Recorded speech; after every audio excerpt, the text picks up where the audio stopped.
Grande est ma joie de savoir que vous êtes nombreux pour suivre votre émission Temps Fort. Et cette fois-ci, c'est la première édition de l'année 2022 à qui il y aura des surprises. Nous commençons aujourd'hui avec Dieu. Dans cette première édition de l'émission Temps Fort, nous recevons aujourd'hui pour vous la servante de l'Éternel. Il s'agit de l'apôtre Fifi Kindela, la matriarche, qui est la visionnaire de l'église Miracle de la Croix de Christ, à qui on va développer avec elle des actualités, surtout des points décisifs si importants en ce qui concerne la vie quotidienne des enfants de Dieu. Bonjour maman. Bonjour, bonjour bien-aimés, que Dieu vous bénisse. Bonjour à tous nos téléspectateurs. Je bénis le Seigneur pour cette année nouvelle qui commence. Et je sais que la grâce de l'Éternel nous est disponible. Que Dieu bénisse notre chaîne, que Dieu bénisse notre pays, la République démocratique du Congo, ainsi que tout le peuple de Dieu qui est dans ce pays. Que Dieu vous bénisse. Et à vous, l'évêque, la matriarche, Fifi Kindela, merci. Voilà, visionnaire de l'église Miracle de la Croix de Christ. Qu'est-ce que les gens peuvent retenir de la matriarche qui est l'apôtre Fifi Kindela? Je vais d'abord commencer par ce que vous avez demandé. Qu'est-ce que les gens peuvent retenir de la matriarche? La matriarche, selon notre dictionnaire, ça veut seulement dire une mère rayonnante, une mère gouvernante, une mère dominante d'une religion, d'une ethnie et d'un pays. Gloire à Dieu. Par contre, le patriarche, c'est un ancêtre des Hébreux, c'est un trône d'Israël, c'est un gardien de la promesse. Je bénis Dieu. Quand il faudra retenir sur l'apôtre Fifi Kindela, qui est l'évêque institutionnel de la ERC, l'église du réveil au Congo, je suis visionnaire de l'église Miracle de la Croix de Christ, gloire au Seigneur. Je suis mère de 3 enfants par la grâce de Dieu et nous sommes là en train de soutenir notre pays ainsi que le gouvernement pour qu'on puisse donner le meilleur de nous, afin que le peuple ne vive pas l'habituel mais vive l'inhabituel. Et depuis quand que l'Éternel vous avait appelé, qui veut dire depuis quand vous avez commencé votre ministère? Et ça date de plus de 20 ans d'années que nous sommes dans le ministère, dans presque 30 ans, je peux dire. Waouh! Ouais. Toujours ici en République démocratique, vous avez commencé ici ou ailleurs? Oui, j'ai commencé ici à Kinshasa, précisément ici, dans la ville, province de Kinshasa. Et après, je suis parti installer ma valise missionnaire ailleurs, dans le pays de l'Angola, précisément la ville de Luanda. D'abord, le début, c'était en quelle année? Depuis 1999. 1999 que nous sommes là dans la parole en train d'émerger, enfin de chercher les saluts des âmes. Vous avez commencé dans quelle église ou vous avez directement commencé avec votre église? Exactement, je suis de la 30e communauté pentecôtiste de l'église Bon Berger qui était dirigée par le fait révérend Davin Kiako, paix à son âme, et qui est aujourd'hui dirigé par les révérends pasteur Vicky Umba. Et s'il faut poser la question, une petite question avant d'entrer dans les fonds de notre émission, Qui est votre père spirituel? Mon père spirituel, c'est l'archevêque général Albert Kankenza Mwanambo. C'est celui-là qui est mon père spirituel. Je lui salue là où il est, papa. Merci d'investir tant de l'énergie, du conseil, la parole et me montrer les ABC de la Bible. Aujourd'hui, c'est que je reflète seulement l'éducation chrétienne que vous m'avez transmise. Merci Daddy. Et c'est celui-là qui est mon père spirituel et c'est vraiment un père digne du nom de père. Voilà, c'était là l'expression de gratitude d'une fille envers son père. Yes. Madame l'apôtre Fifi Kindela, aujourd'hui on va parler sur le point, et c'est des points si importants qui fait aussi débat dans la cité. Nous venons à peine de passer des moments de festivités, de fin d'année. Mais il y a 2 fêtes principales dans chaque année. D'où on parle de la fête des nativités, entre guillemets la fête de Noël, à qui d'autres parlent de la naissance de Jésus-Christ. Êtes-vous partant de cette façon de voir les choses où vous validez la fête de Noël, c'est la fête des nativités? Une belle question, mon frère, que Dieu te bénisse. Je pourrais dire que la naissance de Jésus, c'est biblique. Nous reconnaissons que Jésus n'était pas né spirituellement, Jésus était né physiquement, donc on parle d'une mère génitaire. Jésus était né de la chair et sang. Il était 100% Dieu, il était 100% homme. Donc la naissance de Christ, c'est biblique. Mais parlant de Noël, de la manière dont nous fêtons presque chaque année, le 25 décembre, il y a la nativité de Christ. Moi, je pourrais dire, en fait, ceci provient d'un calendrier. C'est vraiment inclus. Hein? Oui, ceci provient d'un calendrier romain qui nous aide aussi, parce que les Romains nous ont néanmoins aidé à être un peu indiqués par rapport aux dates et à la mémoire de la naissance de Christ. Je suis pas trop partante, je refuse même pas, donc je reste dans les parenthèses, parce que ceci aide néanmoins une personne à reconnaître que le chrétien célèbre la naissance de leur Messie, la naissance de leur roi, la naissance de leur sauveur. Donc le monde entier savent qu'il y a une personne qui a été née de la chair et sang, mais qui était crucifié à la croix, par qui le sang est immaculé, afin de sauver le monde. Les Romains nous ont imposé ce calendrier pour un souvenir. C'est seulement pour se souvenir de la naissance de Messie. Mais bibliquement, Noël n'existe pas dans la Bible. Parce que la naissance de Jésus, oui, c'est biblique, mais ces souvenirs-là nous suffisent. Parce que ça aide dans l'évangélisation. Donc l'apôtre Fikindela n'est pas parmi ceux-là qui croient à cette fête-là de Noël, qui c'est la naissance de Jésus-Christ. Écoutez, je répète pour te dire, la naissance de Christ c'est biblique, mais Noël, la date nous a été imposée par, ce sont des calendriers romains. La personne qui veut refuser de cette journée, refuse aussi de lundi, de mardi, de mercredi. Ce sont des dates qui nous ont été imposées par les Romains, parce que nous vivons la date qui nous a été imposée, organisée par les Romains, qui ont eu la grâce primo d'organiser néanmoins pour que les chrétiens de leur tour savent comment faire et comment évoluer. Parce que nous fêtons le dimanche, en fait nous célébrons Christ le dimanche. Le dimanche ce n'est pas biblique, il y a les sabbats. Quand on regarde dans le calendrier juif, on voit que les Shabbat ça tombe pas les dimanches. Mais nous célébrons néanmoins, nous glorifions Christ, nous adorons le Seigneur le dimanche.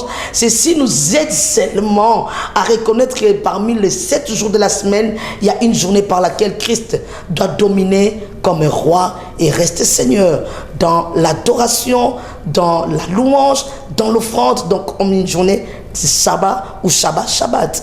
Mais ceci, le dimanche n'est pas biblique, n'est-ce pas? Mais néanmoins, les Romains nous ont aidés à être indiqués par rapport à cette journée. La journée de Noël, le 25 décembre, cette date, pour moi, d'une manière... je peux être tolérante, je pourrais dire, c'est pas trop grave. À l'église miracle de la croix de Jésus, on ne fête pas Noël comme étant la naissance de Jésus-Christ? Ou c'est une journée ordinaire? Non.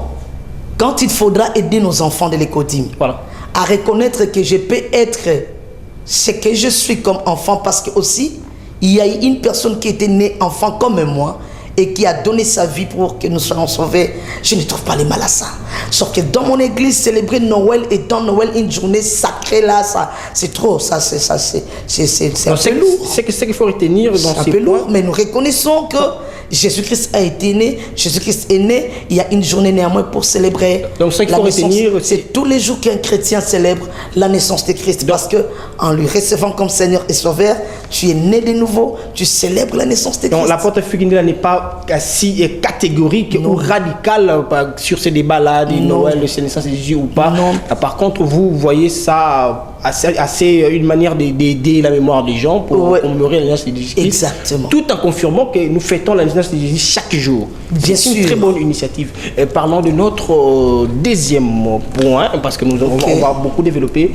Il y a un débat aussi qui tourne autour de la cité. Ça fait aussi débat. Ça date aussi où on parle qu'une femme ne peut pas prêcher.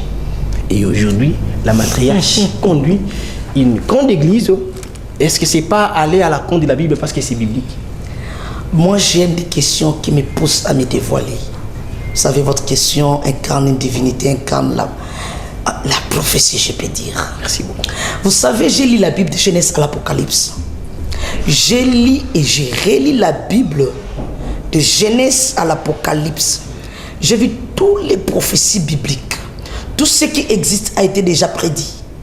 Tout ce qui nous y arrive aujourd'hui a été déjà prédit. La naissance de Jésus, les prophètes l'ont dit. La date même, les lieux de naissance, les prophètes l'ont prédit. Même la personne qui va partir le Messie, les prophètes l'ont prédit. De Genèse à l'Apocalypse, je n'ai pas vu. Et je n'ai jamais vu où on dit que les femmes iront dans les sépulcres. Où les prophètes ont prédit que les femmes iront dans les sépulcres. Ceci revient à dire que la femme ne suit pas la loi, ni les psaumes, ni les prophètes. La femme exerce le travail et le ciel est en accord avec lui. Le ministère de la femme, d'abord, c'est trop complexe quand il faut dire ministère de la femme. Le ministère n'est pas naturel. Cette pensée ne va pas à la contre de ce que dit la Bible. Non, c'est à la contre. Le ministère de la femme n'existe pas. Le ministère n'est pas naturel, le ministère est surnaturel. Le ministère en hébreu, on l'appelle pertès, qui veut dire le faute. C'est une charge. C'est la robe des sacrificateurs. Le faute, c'est la robe que mettaient les sacrificateurs, en fait. La robe qui pesait tellement lourd qu'il déformait même les démarches des sacrificateurs. Le ministère détermine seulement une lourde charge. Le ministère n'est pas effet d'être physique. Le ministère n'est pas effet d'être naturel. Le ministère, mes amis, est surnaturel. Parlons du ministère, on voit les caractères surnaturels de Dieu, que Dieu impose. Mais là où c'est dit dans la Bible, dans l'assemblée, que la femme s'était dans l'assemblée, mais c'est... Je suis en train d'y arriver pour vous rejoindre. Je voulais te dire un truc très important. La Bible dit que Jésus avait besoin de monter sur l'âne. L'âne était attaché. Jésus a envoyé ses disciples pour dire, allez délivrer, libérer cet âne. Si on vous demande, dites-leur, le maître en a besoin. Jésus donne l'ordre sans tenir compte du propriétaire de l'âne, sans tenir compte du propriétaire qui a imposé sa loi. Quand il a besoin, il bannit la loi. Quand il a besoin d'utiliser, il bannit des règles. Quand il a besoin d'utiliser, il bannit le langage des hommes. Là on tombe, là où on dit la Bible, c'est le couteau du double tranchant. Exactement. Si Jésus veut utiliser une femme, il bannit automatiquement la loi juive. Il bannit automatiquement les pensées humaines. Jésus utilise celui qu'il veut parce que le ministère n'est pas naturel. Tu m'as provoqué. Je voulais te dire une chose, mes amis, que dans la Bible, dans le livre de Exode chapitre 4, versets 24 à 26, on raconte l'histoire de Séphora, la femme de Moïse. Cette femme était femme de la chair et sang. Mais la parole déclare que la loi a été donnée à Abraham pour circoncire. Dieu a dit à Abraham, toute mâle dans ta maison doit être circoncis. À qui d'un prix d'argent ou un esclave dans ta maison doit être circoncis. Mais qu'est-ce qui s'est passé? En cours de route, Dieu a confié à Moïse la mission. Il lui donne les bâtons. Il a transformé les bâtons à plusieurs manières pour que Moïse comprenne que ça, c'est la divinité qui s'incarne dans les bâtons. Dieu s'incarne même dans les bâtons. Dieu, pour utiliser, il s'incarne même dans les bâtons. Pour dire que pour s'incarner dans l'enveloppe féminine, ça ne pose pas les problèmes à la divinité. C'est ce qui veut dire pour que le bon Dieu agit, oui. Ne regarde pas les principes. Ne regarde pas l'apparence. Que l'homme parfois est... Ne regarde pas le genre. Mais quelque part dans la Bible, Jésus avait dit, je ne sais pas moi ce qui vous apporte, qu'il n'est pas venu pour enlever... Non, mais je voulais dire quelque chose d'important. Parce que là, je vais perdre l'idée. Je voulais vraiment vous aider. Moi aussi, parce que vous m'avez provoqué. Oui. Ça, c'est une émission de temps fort. On est là pour éclairer l'opinion. Parce qu'il y a beaucoup de gens qui appuient cette pensée en disant qu'une femme ne peut pas prêcher. Mais vous êtes là, vous conduisez des églises parce que vous n'êtes pas la seule. Il y a des femmes fortes, des servantes de Dieu, à qui les enfants de Dieu aussi, ils sont aidés par leur manière de prêcher, leur manière de prier, et ça aide aussi la population. C'est pas ici, c'est partout d'ailleurs. Même en France, il y a l'apôtre Dorothée qui prêchait aussi bien, mais il y a celle-là, une grande partie des servants de Dieu ou des enfants de Dieu qui sont contre. Que je suis en train de dire. Qu'une femme conduit une église. C'est ce que je suis en train de dire. La loi a été donnée à Abraham. Ça, c'était la loi, la divinité, les sacerdoces, les sacrés, parce que l'acte de circoncire quelqu'un, c'est un acte sacré qui n'est pas donné à n'importe qui. Dieu l'a donné à Abraham. Mais en cours de route, Moïse a oublié de circoncire son deuxième fils.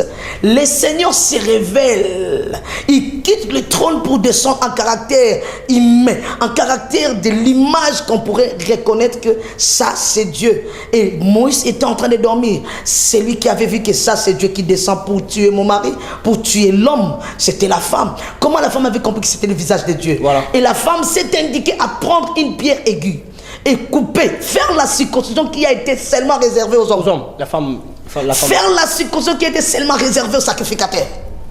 La femme a fait. La femme s'est introduite dans les sacerdoces sans pour autant qu'on lui introduise. Sans pour autant qu'on lui donne cette responsabilité, sans pour autant qu'on lui montre, qu'on lui coach, sans pour autant qu'on lui guide comment faire les choses. Du coup, la femme est devenue un médecin chirurgien pour circoncire son fils en vue de sauver l'homme à la nature de l'enveloppe masculine. Alors que ce n'était pas permis. Marée brossée. Alors, d'où viennent les problèmes? Le Seigneur était en accord avec l'acte de la femme.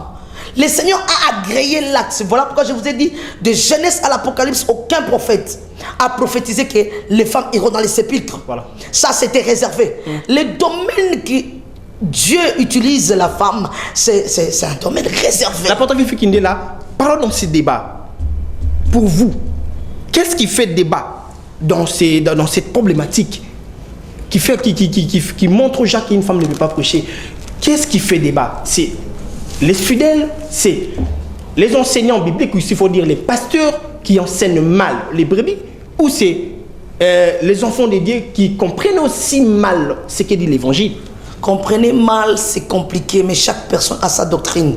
Je n'enlève pas les équipes. Oui, donc, moi, je respecte. Mais dans ces débats-là, chaque personne. Mais dans ces débats-là, ce débat est lié. C'est un débat doctrinal. Voilà. C'est un débat doctrinal. Ça veut dire que chaque personne a sa croyance, chaque personne a sa partie de la Bible. La parole déclare que si tu obéis à la voix de l'Éternel ton Dieu, en observant et en mettant en pratique. La Bible, c'est un forêt. Et la révélation, c'est la voix. Tu dois seulement comprendre Dieu dans sa parole par rapport à la voix que l'Esprit te fait parvenir dans les cœurs. C'est là où je parle de la doctrine. Chaque personne a sa manière de comprendre les choses de Dieu. Il y a ceux-là qui comprennent Dieu dans la manière que la femme doit se voiler. Il y a ceux-là qui comprennent Dieu de la manière que la femme ne peut pas prêcher. Il y a ceux-là qui comprennent de la manière que Dieu peut utiliser même l'âne. Ça veut dire que cela dépend de la doctrine de chaque personne, dont je respecte. Que Dieu vous bénisse pour votre doctrine. Mais laisse-moi vous dire, vous ne pouvez pas empêcher la volonté de Dieu de tomber sur chaque personne que Dieu veut utiliser. Voilà. Il y a la loi de Dieu qui tombe. Jésus donne la loi aux disciples. Va délivrer l'ânesse. Ne n'a même pas tenu compte de la loi qui existait déjà dans la vie de cette ânesse, que cette ânesse appartient à un propriétaire. Il n'y a même pas moyen de le laisser libre. Jésus impose sa loi, il bannit la loi des propriétaires de l'ânesse. Quand Dieu veut utiliser, il peut utiliser l'arbre, comme il a utilisé la verge de Moïse. Il peut utiliser l'ânesse, il peut utiliser qui que ce soit. Lui-même est Dieu. Sanctifie l'enveloppe féminine pour dire femme va et ne pêche plus, et celui qui n'a jamais péché jette la première pierre. Donc il y a des choses par lesquelles quand Jésus approuve, toi aussi tu dois approuver. Donc ce qui montre, c'est que je ne sais pas si je comprends bien votre pensée, c'est que Jésus a approuvé, le monde doit approuver. Personne ne peut contester. Exact. Donc ce qui veut dire ce sont des anciens enseignements à qui les gens sont bernés en ça, alors que Dieu opère d'une manière où les hommes ne peuvent pas aussi comprendre. Et je revenais de vous dire que ça dépend de la doctrine de chaque personne. Parce qu'il y a ceux-là dans leur église, pour entrer, tu dois enlever les babouches. Ouais. Il y a ceux-là que tu dois mettre les robes blanches pour entrer, accéder dans les réunions de gloire. Donc cela dépend d'une décision ou d'une compréhension de la vision de chaque personne. Quand on comprend de leur manière, on exerce par rapport à ce qu'on comprenne. Nous à l'église de réveil au Congo, nous comprenons que Dieu utilise celui qu'il veut, quand il veut, où il veut. Une très bonne réponse et une très bonne pensée par rapport à ces grands sujets qui on a été développés avec l'apôtre Fifi Kindela. L'apôtre Fifi Kindela, il y a aussi une question qui me revient à la tête. C'est aussi parmi les questions où je pose à toutes les servantes de Dieu à qui on échange avec. Comment est-ce que vous mélangez ou vous gérez votre maison et votre ministère? Est-ce que c'est si facile tout en étant une femme, une mère et aussi matriarche d'une église, une très grande église que vous êtes en train de conduire? Vous savez, cette question m'a été posée une fois au Nigeria, dans le plateau de révérend Chris Oyakilo, mais j'ai béni le Seigneur. Le bien-aimé m'a demandé comment vous y arrivez à gérer et la maison et l'œuvre que vous êtes en train de faire. Que Dieu te bénisse, tu es inspiré de Dieu. Merci beaucoup. C'est vraiment une émission de temps fort, j'ai béni le Seigneur pour ça. La gestion, c'est le caractère féminin. Moi, si on me demandera, je pourrais dire que pour être gouverneur de la ville, ils doivent choisir des hommes en enveloppe féminine parce qu'ils savent comment gestionner les choses. La femme peut être directrice d'une entreprise, mais en même temps mère de famille. Il peut gérer toutes les chambres. Vous savez, tu peux avoir 3 pièces à la maison, tu gères toutes les chambres de la maison sans tenir compte et dans la facilité. Tu peux allaiter un bébé, en même temps faire les travaux, en même temps signer les signatures, en même temps faire la gestion. La femme ne le force pas. C'est dans le sang. C'est quand le Seigneur forme la femme, il lui forme avec les os, qui lui permet à être efficace à tout niveau. C'est pas difficile pour vous de gérer tout ça? Je ne crois pas parce que là, quand il faut mouvementer les ossements là, ça mouvemente de la manière dont tu veux que ça soit orienté. C'est pas difficile. Il y a un temps pour toutes choses, dit la Bible. Il y a un temps pour prêcher, il y a un temps pour éduquer les enfants, il y a un temps pour s'occuper de son mari. Un message à toutes les femmes qui se sous-estiment parce qu'il y a ceux-là qui se disent bon, je suis une femme, je peux rien faire. Peu importe que tu sois licencié ou pas, que tu sois servante de Dieu, est-ce que moi je peux conduire une église? Est-ce que moi... Il y a ceux-là qui se posent tant de questions.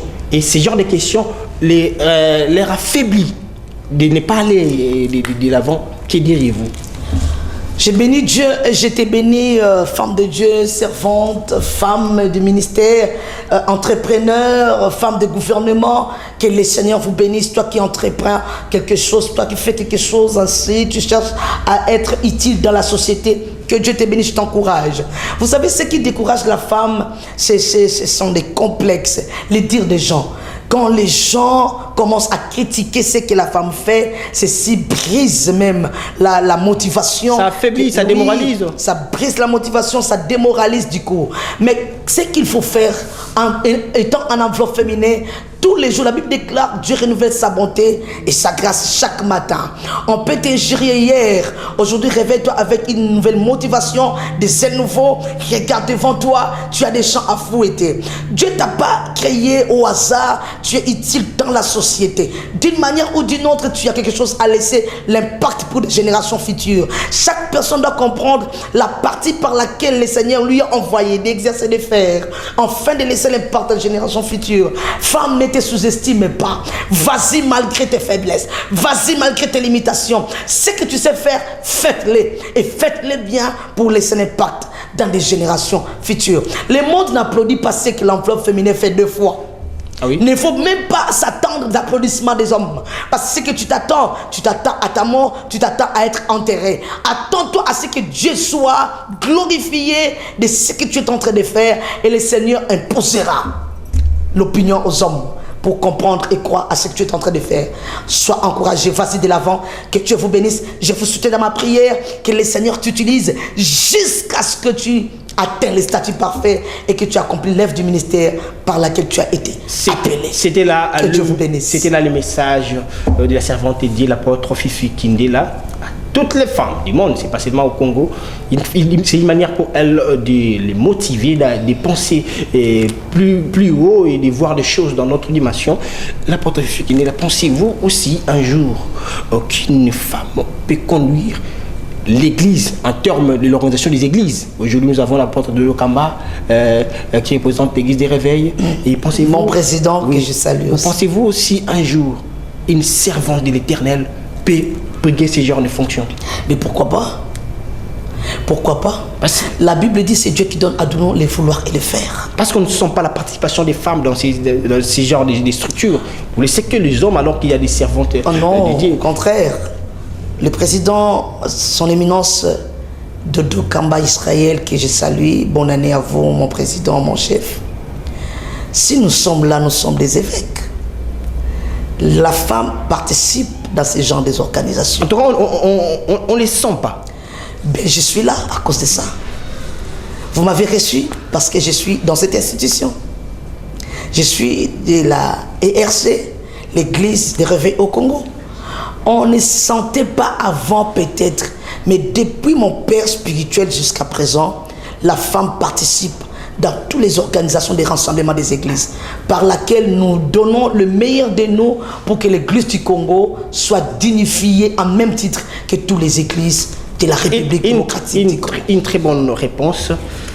Ma apôtre Fifi Kindela, vous êtes congolaise et vous vivez en République démocratique du Congo. Depuis, vous venez au début de l'émission donner l'année à laquelle vous avez débuté votre ministère. Comment voyez-vous l'église d'hier et l'église d'aujourd'hui? Ah, une belle question, j'ai béni Dieu pour ça. L'église d'hier et d'aujourd'hui. Est-ce qu'il y a une différence? En fait, l'église d'apôtre Mouzé Adine et Dina Bala et Papa Nkelani et d'aujourd'hui, est-ce qu'il y a une différence? L'église n'a jamais eu de différence parce que nous faisons l'œuvre de salut des âmes. Mais la manière de faire les choses, la manière dont les hommes de Dieu se comportent actuellement. Sauf que, vous savez, la technologie évolue. De la même manière, on n'avait pas de téléphone, aujourd'hui nous avons les portables. Aujourd'hui, nous avons des tablettes que nous utilisons aussi, comme la Bible. Ça veut dire que l'église, le message de l'église, du temps de Papa Kelani à cette époque, il n'y a pas de différence. Nous prêchons tous, répentez-vous, car le royaume des cieux est proche. Et la manière de faire les choses, la manière dont les hommes dédiés se comportent. C'est ce que je suis en train de dire, sauf que la technologie évolue. Aujourd'hui, nous avons des écrans, nous avons des lives, des TikTok, nous avons des Facebook, nous avons des WhatsApp. Ce sont des manières que le Seigneur a propulsées pour qu'on puisse parvenir à l'évangélisation. Vous savez, il n'y a pas de différence, sauf qu'à l'époque, il n'y avait pas la technologie tant évoluée. La porte qui est là aujourd'hui est fière de voir certains hommes de Dieu que nous voyons dans ces réseaux sociaux, dans des positions, des manières d'effort qui ne sont pas beaux à voir. Est-ce que vous appréciez cela? Parce que la question dont j'ai posé, la différence, c'était par rapport à ça. Parce qu'aujourd'hui, nous voyons des guerres et des guerres dans les cercles des enfants de Dieu. Waouh! Ce que je peux dire, dans le cercle des enfants de Dieu nés de nouveau, il n'y a pas la guerre. Il n'y en aura jamais. Je l'ai dit et je pèse de mon onction pour ça. Sauf que quand on parle des vrais, il y a aussi des faux. Voilà. On ne peut pas refuser l'existence des faux. S'il n'y a pas Judas, on ne parlera pas Jésus le roi. Quand on parle de l'église, par exemple, mon institution, l'église des réveils au Congo, il n'y a pas de faux. Il peut y avoir des faux, oui, ça peut aussi arriver. Parce que les faux s'introduisent partout. Mais il n'y a pas la guerre. Voilà. Il n'y a pas la guerre. Nous croyons tous à l'unique Dieu, le véritable, Jésus de Nazareth, par qui nous sommes serviteurs et lui, c'est notre maître. Il n'y a pas la guerre. Les faux sont là pour détruire, pour changer ou pour modifier, déformer ce que les vrais sont en train de donner comme message. Pour faire voir au monde que même dans l'église, il n'y a rien d'intéressant. Mon frère, ma soeur, mesdames et messieurs qui me suivent ce matin ou ce soir, dépend de l'heure que vous êtes en train de nous suivre. Laissez-moi vous dire, être chrétien, c'est un sacré. C'est être sacré. La fausseté ne peut pas demeurer là où l'homme est né de nouveau. L'homme né de nouveau ne vit pas pour lui. L'homme né de nouveau vit pour le Seigneur. L'homme né de nouveau n'accomplit pas seulement sa volonté, mais accomplit la volonté de celui qui l'a appelé. Un message à tous ces serviteurs que Dieu vous bénisse, qui ont tombé hier, à qui ont mal vendu l'image des serviteurs de Dieu hier, aujourd'hui. Que pouvez-vous les dire? Parce que on nous dit, les enfants de Dieu ne tombent pas mais trébuchent. Parce que ce qu'on a vu hier dans des réseaux sociaux concernant certains hommes de Dieu, ça peut aussi les affaiblir. Mais tout en étant aussi servante de Dieu, Dieu œuvre en vous. Que direz-vous à vos collègues pasteurs? La parole déclare, mon juste tombe 7 fois et il se relève. Amen. Ce que j'ai aimé, même la parole reconnaît que la chair est faible, la chair peut faillir.